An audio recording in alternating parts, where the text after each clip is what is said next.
Welcome to direction to success. आज हम करेंगे ज्योग्राफी के chapter 2 which is globe, latitudes and longitudes. तो चलिए स्टार्ट करते हैं। अब जैसे कि चैप्टर 1 में हमने पढ़ा था कि अर्थ की जो शेप है वो स्फेयर नहीं होती, उसकी शेप को हम बोलते हैं जियोइड। जैसे जब हम किसी फॉयल पेपर की रफली हाथ से ही बॉल बनाएंगे तो वो जो शेप बनेगी जियोइड कुछ ऐसे ही दिखने वाली शेप है। अब आता है ग्लोब। ग्लोब क्या होता है? ग्लोब अर्थ का एक मॉडल होता है जो हूबहू उसी की तरह दिखता है। बट ये ज़रूरी नहीं है कि जो अर्थ का साइज होगा वही ग्लोब का होगा। ग्लोब के बहुत सारे डिफरेंट डिफरेंट साइज होते हैं और डिफरेंट टाइप्स होते हैं। कुछ ग्लोब तो इतने बड़े होते हैं कि उनको कैरी करना भी मुश्किल हो जाता है, और कुछ इतने स्मॉल होते हैं कि उनको पॉकेट में ईजिली कैरी कर सकते हैं। और एक ग्लोब तो बलून जैसा होता है जिसमें हवा डाल के हम उसे यूज कर सकते हैं, और उस बलून जैसे ग्लोब को कैरी करना भी बहुत इजी हो जाता है। अब ग्लोब फिक्स नहीं होते।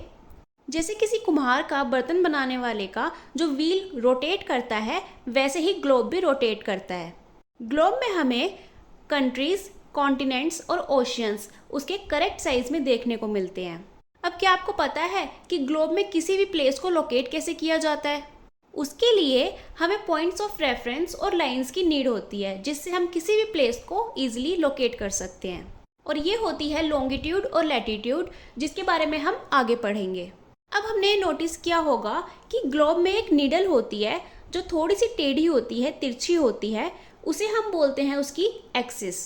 और जिस पॉइंट से वो नीडल पास आउट होती है वो होते हैं हमारे दो poles, which is north pole and south पोल।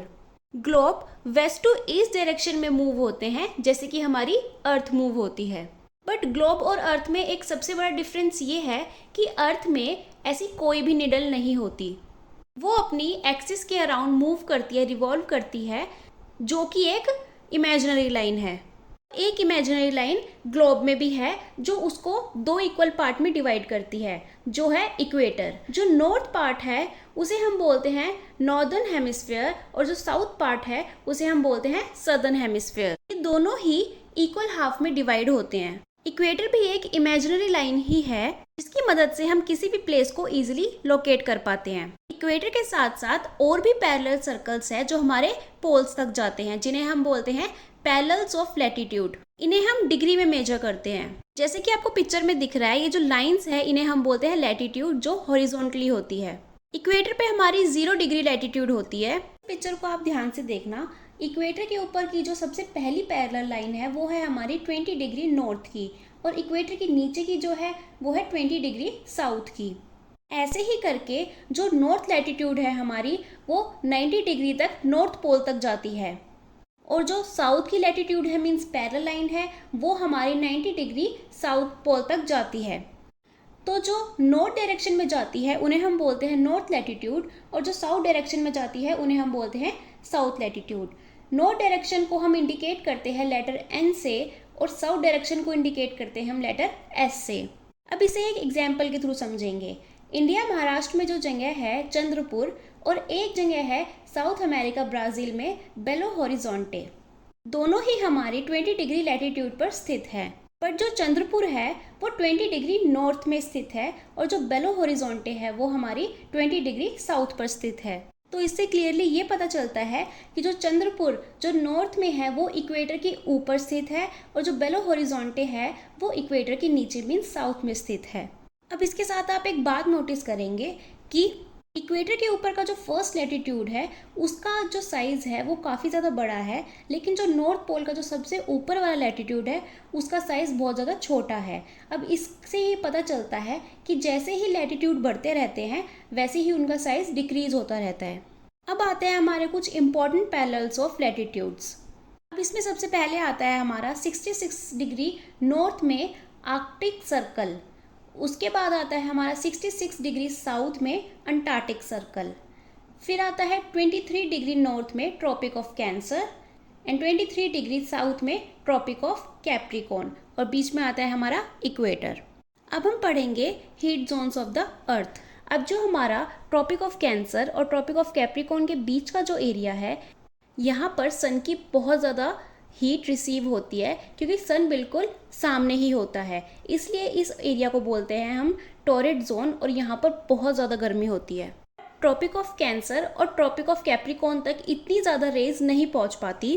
वहाँ तक पहुँचते पहुँचते रेज कुछ कम हो जाती है। तो जो हमारा एरिया है ट्रॉपिक ऑफ कैंसर और आर्कटिक सर्कल का नॉर्दर्न हेमिस्फेयर में, और जो Tropic of Capricorn Antarctic Circle southern hemisphere में है, यहाँ पर मॉडरेट टेम्परेचर रहता है, ना ज़्यादा गर्मी होती ना ज़्यादा सर्दी होती। इसलिए इस एरिया को बोलते हैं हम टेम्परेट जोन। और जो इनके ऊपर का जो एरिया होता है वहाँ पर ना बराबर ही सनलाइट पहुँच पाती है, इसलिए वो जो एरिया होता है वो बहुत ज़्यादा ठंडा होता है और उसे हम बोलते हैं फ्रिजिड जोन। हमने लैटिट्यूड के बारे में तो पढ़ लिया, अब हम ये पढ़ेंगे कि लॉन्गिट्यूड क्या होता है। इसको हम एक एग्जाम्पल के थ्रू समझेंगे।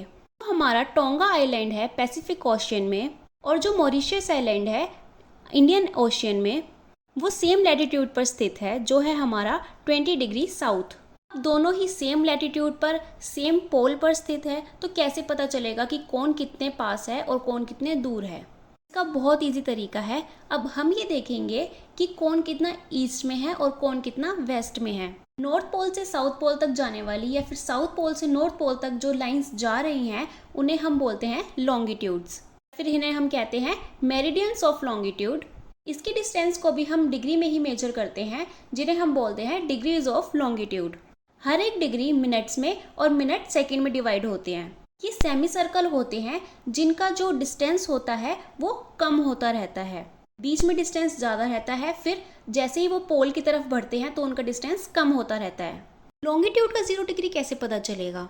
अब इसके लिए एक सोल्यूशन निकाला गया कि जो हमारी मेरिडियन है वो ग्रीनविच से पास आउट हो। ग्रीनविच एक प्लेस है जहाँ पर हमारी ब्रिटिश रॉयल ऑब्जर्वेटरी लोकेटेड है, और ये जो मेरिडियन पास आउट होगी इसे बोला गया प्राइम मेरिडियन। इसकी जो लॉन्गिट्यूड है वो है 0 डिग्री, और इस 0 डिग्री के ईस्टवर्ड और वेस्टवर्ड दोनों तरफ 180 डिग्री है। जैसे इक्वेटर के ऊपर और नीचे मीन्स नॉर्थ में और साउथ में 90 डिग्री था, वैसे ही इसके ईस्ट और वेस्ट में 180 डिग्री है। प्राइम मेरिडियन और 180 डिग्री मेरिडियन दोनों मिलकर अर्थ को 2 पार्ट्स में डिवाइड करते हैं। अब आप ये नोटिस करेंगे चाहे वो ईस्ट में हो चाहे वेस्ट में हो, लेकिन ग्लोब का जो 0 डिग्री है और 180 डिग्री है उसकी एक ही लाइन है, क्योंकि अगर एक ही लाइन नहीं होती तो जो हमारा एरिया होता है 360 डिग्री उससे आगे बढ़ जाता। ईस्ट लॉन्गिट्यूड के लिए लेटर ई यूज़ किया जाता है और वेस्ट लॉन्गिट्यूड के लिए लेटर डब्ल्यू यूज़ किया जाता है। अब नेक्स्ट है कि जो 180 डिग्री ईस्ट है और जो 180 डिग्री वेस्ट है उसकी जो मेरिडियन है वो सेम लाइन होती है, जो कि मैं आपको पहले बता चुकी हूँ। अब अगर आपको ग्लोब में लॉन्गिट्यूड और लैटिट्यूड दोनों गिवन होंगे तो आप किसी भी प्लेस को इजीली लोकेट कर सकते हैं। अब एग्जाम्पल के तौर पर लेंगे, असम में एक प्लेस है धुबरी जो 26 डिग्री नॉर्थ लैटिट्यूड पर है और 90 डिग्री ईस्ट लॉन्गिट्यूड पर है। अब जिस प्लेस पर लॉन्गिट्यूड और लैटिट्यूड एक दूसरे को कट करेंगे वो होगी हमारी प्लेस धुबरी।